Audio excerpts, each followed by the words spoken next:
ঝিকরগাছার বাঁকড়া ইউনিয়নে আইন শৃঙ্খলা বিষয়ক মতবিনিময় সভা অনুষ্ঠিত। যশোরের ঝিকরগাছার বাঁকড়া ইউনিয়নে আইন শৃঙ্খলা বিষয়ক মতবিনিময় সভা অনুষ্ঠিত হয়েছে।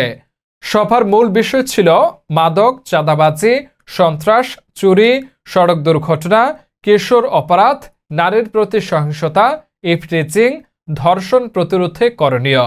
যশোর জেলা পুলিশের উদ্যোগে বাঁকড়া পুলিশ তদন্ত কেন্দ্রের আয়োজনে শুক্রবার বিকালে উজ্জ্বলপুর ওয়ার্ডের বাগমারা মোড়ে অনুষ্ঠিত সভায় প্রধান অতিথি হিসেবে বক্তব্য রাখেন বাঁকড়া পুলিশ তদন্ত কেন্দ্রের ইনচার্জ মামুনুর রশিদ।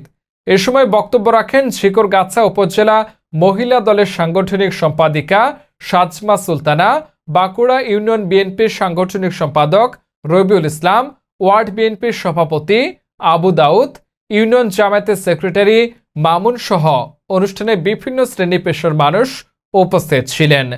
উপজেলা মহিলা দলের সাংগঠনিক সম্পাদিকা সাজমা সুলতানা বক্তব্যে বলেন, আমাদের ইউনিয়নে আইন শৃঙ্খলা শান্ত রাখতে হলে মাদক ও জুয়া বন্ধ করতে হবে এবং আমাদের সন্তানদের খোঁজ খবর নিতে হবে, তারা কোথায় যায়, কি করে, তাহলে একটি ভালো সমাজ গড়ে তোলা সম্ভব হবে। এ সময় তদন্ত কেন্দ্রের ইনচার্জ বলেন, পুলিশকে যদি আপনারা সহযোগিতা করেন তাহলে অল্প সময়ের মধ্যে অন্যায় অপরাধ প্রতিরোধ করতে আমরা সক্ষম হব।